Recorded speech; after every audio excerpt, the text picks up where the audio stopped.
Hi everybody. So this is going to be a review of everything we've done up to this point, and it's also going to show you how to determine the shape of a molecule. So the first thing we're going to do is we're going to do methane, which is CH4. So as you can see, I've already given kind of the ingredients for it, and if you want, you can pause the video and try and bond it, or you can pause it and do the game plan, and then you can continue with the video. Really, at this point, it's up to you at where you want to pause the video, how far you want to get ahead before you look to just watch how I'm doing it. Okay, so I'll give you a second to pause it if you want to. Okay, so we are dealing with two nonmetals here, carbon and hydrogen, so we're going to get covalent bonds. And we have to bond this, so what I'm going to do is hydrogen is going to hook up with that one, hydrogen with that one, hydrogen there, and like that. So it's going to have 4 covalent bonds. Now we got to bond this thing, right? So carbon, I start with carbon always, central atom. And then I'm going to put my hydrogens. So I have one at 12 o'clock, I have one at 3 o'clock, one at 6, and one at 9 o'clock. Now I have to do the electronegativities. So carbon is 2.5, hydrogen is 2.1. When I subtract them, I get 0.4, which is a non-polar covalent bond. There's no slightly positive or slightly negative signs. And if I wanted to do the structural diagram, because you're going to have to do that on your bonding assignment, it would just be that. Okay, now, how are we determining shape? Well, what we're doing is we're looking at the central atom, which is carbon, and I'm counting the number of pairs of electrons around the carbon. So there is 1 pair, 2 pair, 3 pair, and 4 pairs. So there's 4 pairs involved in bonds, and there's no pairs hanging out doing nothing. So that's why I call it the 4-0 combo. So then what you would do is look on your notes on the table, and you would see what combo. So in this case, 4-0, what that leads to. And in this case, it leads to a tetrahedral shape. Now, all tetrahedral shapes are like this. And this should match up with your diagram. Now, what I do here is I kind of do it like this. That's supposed to show it coming out of the page. And if I do like a little hatched line, that one is supposed to show going back into the page. And that should match up pretty much with your ball and stick diagram you have in your notes. Now, the only thing we have to do here is we have to label all of the circles. So the carbon is going to go there. We have a hydrogen there, hydrogen there. This is a hydrogen, and that's a hydrogen. Okay, so we got our game plan, Lewis dot structure, electronegativity difference, the bond type. Now this is an intramolecular bond because I'm building one molecule, my structural diagram, my name and my shape, and my ball and stick diagram. Okay, well, let's take a look at this one down here. So this is tin and chlorine. Now tin is a metal, so you might be thinking, he's trying to trick us on this one. But remember, the metal has to have 3 or less valence electrons. And in this case, tin has 4. So it's going to form a covalent bond. So what we're going to do here is I'm going to hook this one up there. Whoops. And this one here. Now, that's all we got. So if you've been paying attention to what I told you, you have to be a matchmaker. So I feel really uncomfortable that these 2 electrons are still single electrons. I have nothing else to bond, right? There's no other chlorines. I only can have 2 chlorines. So in this scenario, we can't leave them as single electrons. What these 2 will do is they will hook up in what I just kind of jokingly call it a Tennessee couple, okay? And then they will form their own pair of electrons. So when we bond this, we have tin, those 2 electrons, the Tennessee couple, one here and one here, chlorine, and the other chlorine will appear indicator right here. Now, doing the electronegativity difference, because it is a covalent bond, chlorine has an electronegativity of 3, and tin, this isn't one we use very often, has an electronegativity of 1.8. When we subtract them, don't be a hero here, you get 1.2 actually, which is a polar covalent bond. Now, polar covalent bonds are going to have slightly positive and slightly negative. The larger number becomes slightly negative, and the smaller number is going to become slightly positive. So in my structural diagram, which really you can do it all kinds of different ways, I'm going to try and match it up with what I have here for my Lewis dot. I wouldn't show the pair of electrons up there, right? I have to show the slightly positive, slightly negative. So chlorine is slightly negative, tin is slightly positive, and the chlorine is slightly negative again. Now, that we've already done. The trick now is to determine the shape. So again, around the central atom, which is tin, how many pairs of electrons are involved in bonds? I have one pair here, and I have a second pair here. So in my combo, the first number is going to be a 2. How many pairs of electrons do I have that aren't involved in bonds? And that would be this green pair up here, the Tennessee couple. So I'd have one pair hanging out doing nothing. So that's a 2-1 combo. And if you look at the name for a 2-1 combo, that automatically tells you that it is bent or nonlinear. Okay?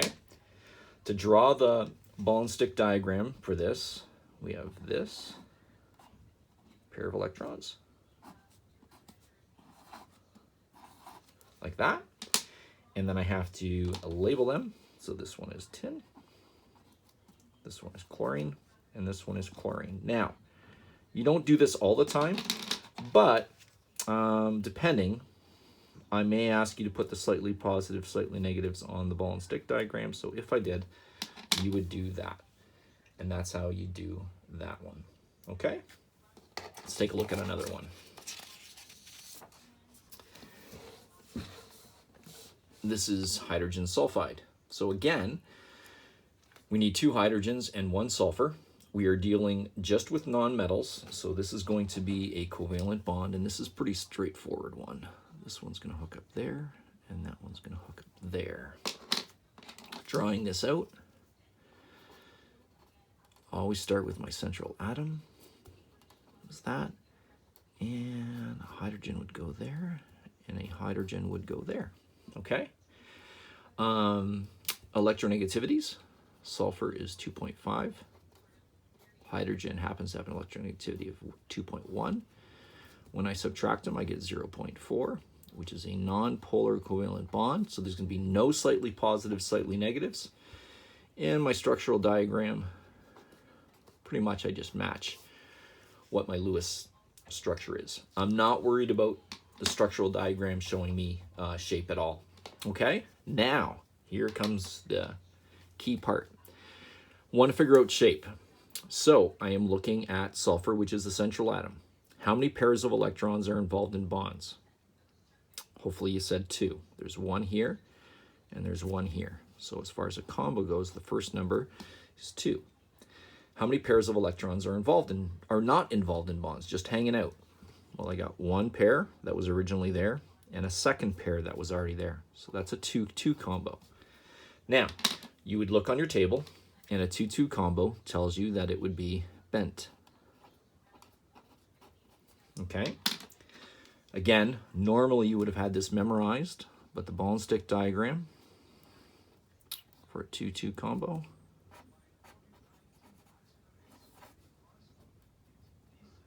looks like that. And now you just have to label them. So my central atom is sulfur, that's hydrogen, and that's hydrogen. And again, no slightly positive, slightly negatives. This one down here is phosphoric fluoride, or phosphorus 5-fluoride, okay? Need 1 phosphorus and 5 fluorines. So there's a trick on this one. Most people can figure out that, okay, this one's going to hook up there. Let's go, this one's going to hook up there. That one hooks up there. So that's pretty standard. Now, where do we go from here? Well, if I hook these two up, I've created two separate molecules. I've made a PF3 and an F2. I want to make PF5. All 5 of those have to go around fluorine. So we want to be a matchmaker. However, we have to do something else instead, or at least first, and then we can proceed. Now, normally you don't want to do this, but I have no choice here. What I'm going to do is I am going to divorce that pair, separate them. Once I do that, I've created 2 single electrons. This one will hook up with that single, and this one will hook up with that single. And that's how that would go together. Now, drawing this, you need some spatial awareness here. So phosphorus would look like that. Remember, you should see something like this because I showed you that yesterday in our lesson on valence, that nitrogen and their entire family can do that. Now, I have to have the fluorines attached to this, right? So 1 fluorine. Second fluorine go right here. 3rd fluorine right there. 4th one right here.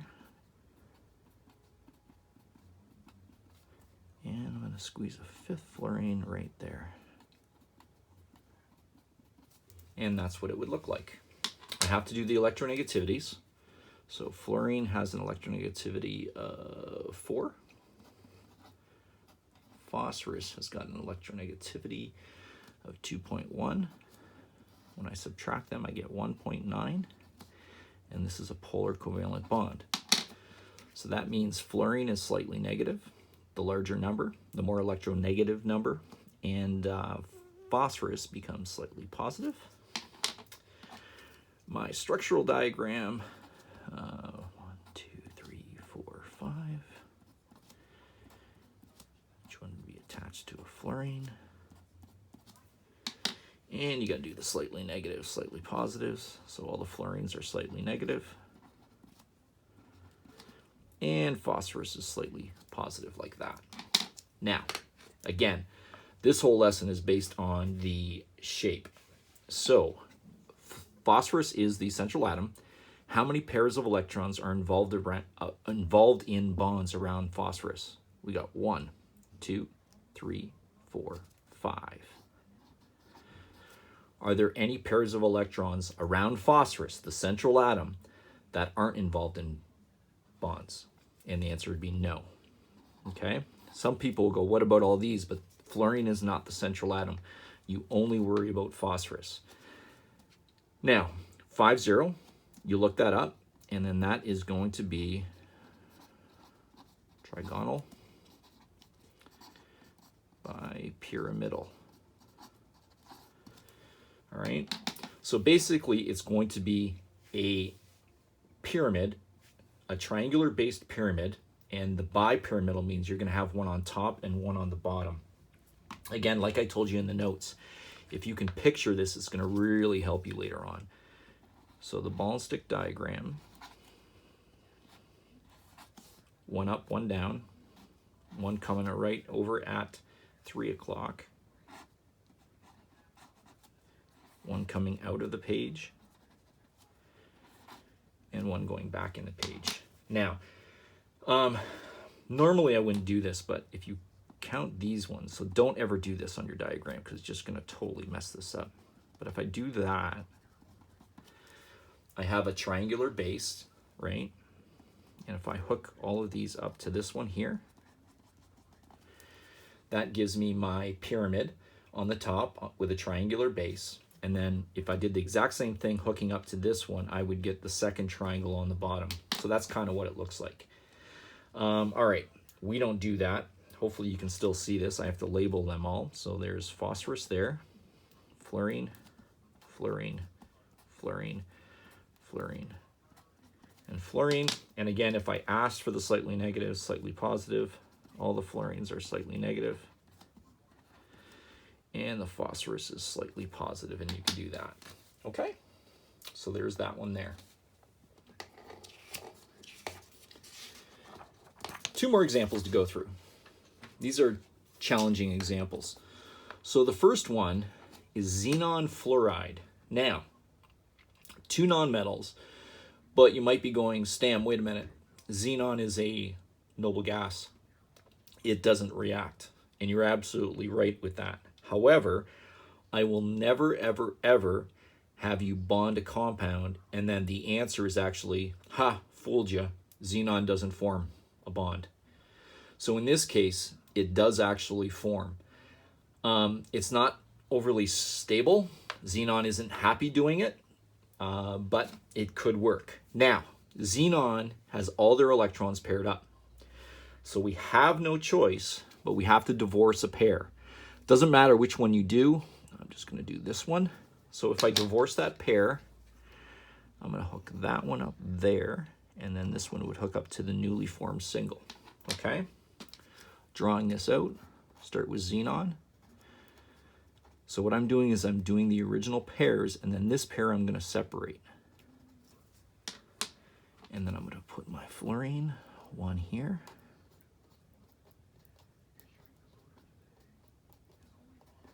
And one here.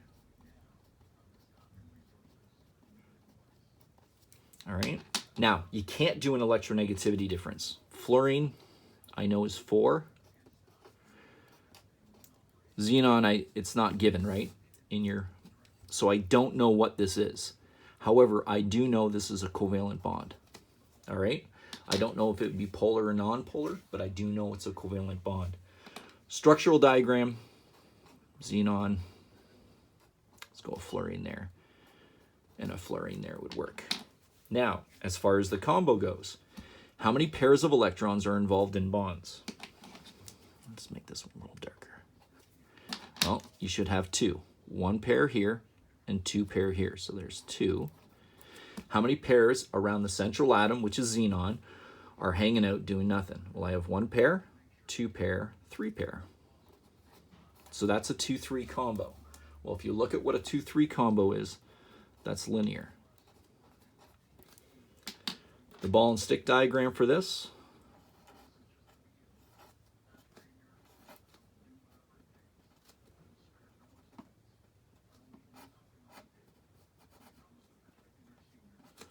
Goes like that. I have to label it.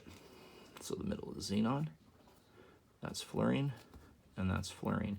And again, because I don't know if it's polar or non-polar, I can't do slightly positive or slightly negatives.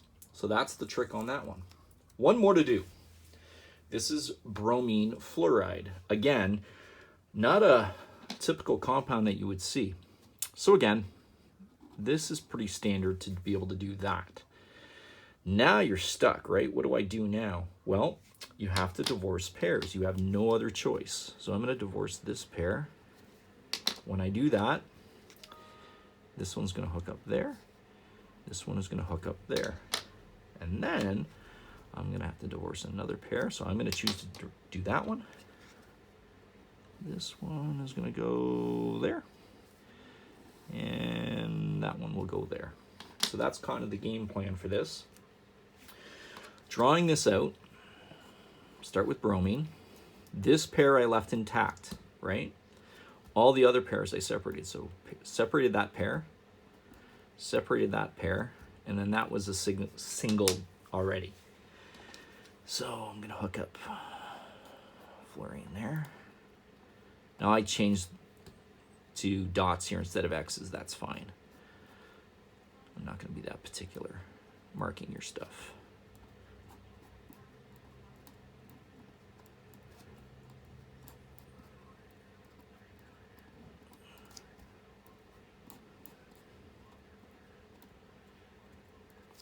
And that's what it looks like. Electronegativity. Fluorine is 4.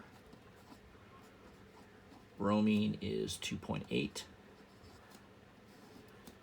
which is 1.2, so that's a polar covalent bond. The structural diagram. Bromine in the middle. I need 1, 2, 3, 4, 5 fluorines.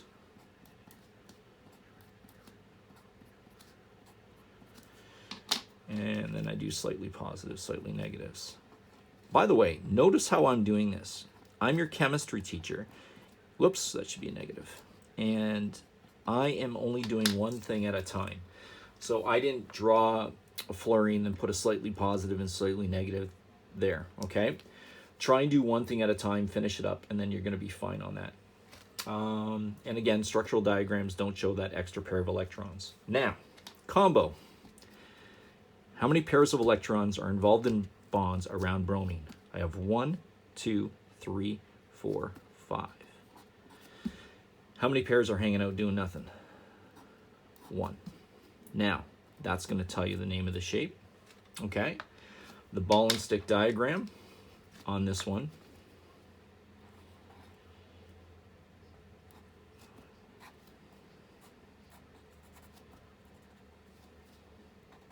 Just giving you another perspective on how to draw this. So I've done them. All of the ones that involve 6 all have this kind of shape. Now it's just a matter of where you put them. So this one.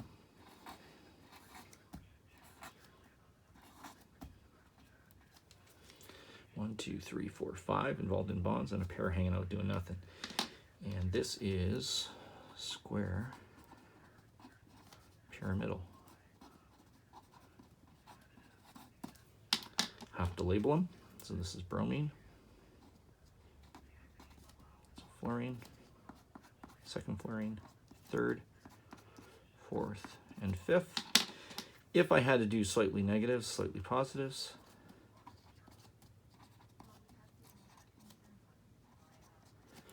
okay, and then that would be it. Now, you might be wondering, does it matter where these lone pair of electrons are? Can I put them anywhere I want? And the answer is yes, it does depend where you put them. So here's the technical answer. If the molecule is symmetrical, then it doesn't matter where you put those lone pair of electrons. If the molecule is unsymmetrical, then it does matter. Now, if you're going, what the heck is symmetrical and unsymmetrical? I can't tell. Then my suggestion to you is just memorize the pair of electrons and put them where I showed you on your table, and then you won't ever make a mistake. Okay? This is a long video. Sorry for it being so long, but hopefully this gives you some idea on how to do all the ones on your bonding assignment. So good luck with that, okay? And we will talk to you tomorrow. Take care.